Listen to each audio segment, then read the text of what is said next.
बिल्कुल सेम एक जैसा था, वृद्धि हो रही थी, कमी हो रही थी, वो अलग चीज थी। अब ये एक अलग तरीका है जो अक्सर इस प्रकार के सब में भी बच्चे परेशानी का अनुभव करते हैं, उलझन में आ जाते हैं या कंफ्यूज हो जाते हैं। उनको बिल्कुल कंफ्यूज नहीं होना है, बिल्कुल आसान तरीका आपको यहाँ पर बताया जाएगा। यदि ए की आय, ए यानी कोई भी पर्सन हो सकता है कि बी से 20% अधिक है तथा तो बी की आय, अब हमें ये पता है कि ए की आय बी की आय से 20% अधिक है, यानी ए की अधिक है बी की कम है।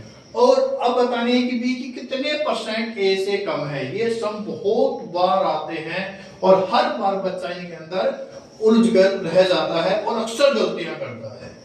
उसके माइंड कंसेप्ट क्लियर ही नहीं हो पाता कि इसको कैसे किया जाए। इसको करने का बिल्कुल आसान तरीका है, बिल्कुल ध्यान से आपको देखना है, आप इसको अच्छी प्रकार से समझ जाएंगे। अब मैं आपको बताता हूं, हमें पता है कि ए की आय बी से 20% अधिक है तो बी की कम है, तो माना हम यहाँ पर परसेंटेज हमेशा 100 के ऊपर होता है, ये आप याद रखना हमेशा। तो बी की आय हम मान लेते हैं यहाँ पर 100 है, कितनी है 100 है, तो ए की आय कितनी हो जाएगी, ए की 20 ज्यादा है तो 100 प्लस 20 कितनी हुई 120। लाभ हानि के जो हमने सम किए थे, लॉस प्रॉफिट वाले जो आपको समझाए थे, वहां भी मैंने कहा था आपको कि जिस चीज के ऊपर हम कर रहे हैं उसको हमेशा हम अपने पास रखेंगे। कैसे, वो मैं बताता हूं। अब कितनी ज्यादा है, बी की 20 ज्यादा है, ए की 20 ज्यादा है बी से, तो जो ज्यादा है उसको हम हमेशा ऊपर लिखेंगे। और अब किसकी तुलना कर रहे हैं, ए की आय से बी की कितनी कम है, तो ए की आय से यहां पर तुलना की जा रही है, तो हम ए की आय नीचे लिखेंगे, ए की कितनी है 120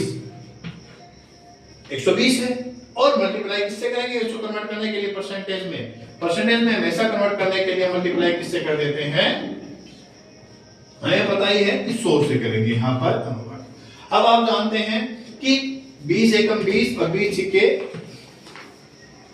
120, 20 कितना हो जाएगा 120, सीधा ही इसको काटा जा सकता है। जब इससे हम इसको कन्वर्ट करते हैं तो आप ध्यान रखें यहां पर करते समय बिल्कुल आसान, 6 1 जा 6, 4 बच जाता है, 6 6 जा 36, 4 बचा, और इस तरीके से हमारे पास हम इसको क्या करेंगे 4/6 यहां कर दिया जाएगा।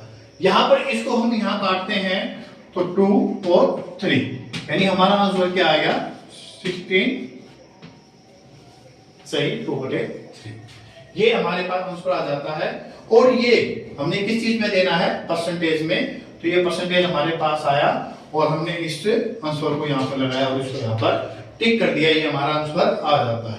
कितनी बार कुछ भी आ जाए, केवल आपको ये याद रखना है कि हमारा सबसे इंपॉर्टेंट मुख्य उद्देश्य यही है, मुख्य बात भी यही क्लियर करना है कि क्वेश्चन क्या है। अगर आपने उसको एक बार समझ लिया कभी आप उसमें मार्क नहीं खाएंगे। यहां पर दिया गया है आखिरी जो लाइन है, ए की आय से कितनी अधिक है, तो जिसकी आय से तुलना की जा रही है वही हमें नीचे लेना है, बस इतना ध्यान रख लेना है, हम कभी भी सम में गलती नहीं करेंगे। अब ऐसा ही एक सम मैं आपको करने के लिए दे रहा हूं और आप उसको कीजिए। अगर किसी प्रकार की कोई भी समस्या आती है कमेंट में आप मुझे बता सकते हैं और मैं आपको अगली वीडियो में उस चीज को सॉल्व करने की पूरी मेरी कोशिश रहेगी। और इसको आसान से आसान तरीके से बनाने के लिए मैं आपके पास ट्रिक लेके आता हूं, और आपके पास अगर कोई सुझाव है कि इसको और आसान तरीके से किया जा सकता है तो जरूर मुझे बताएं, ताकि और बच्चों को भी इसका फायदा हो सके।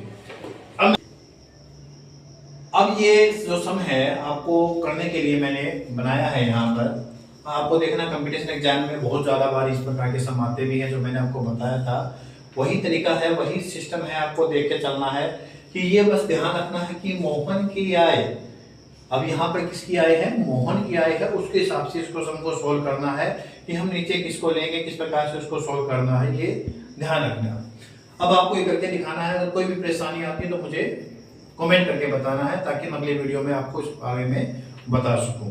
और अगली जो वीडियो आएगी अपनी परसेंटेज की, उसके अंदर हम परसेंटेज के और अलग अलग तरीके के जिस प्रकार के भी सम आ सकते हैं वो सभी आपको करवाएंगे। थैंक यू, धन्यवाद।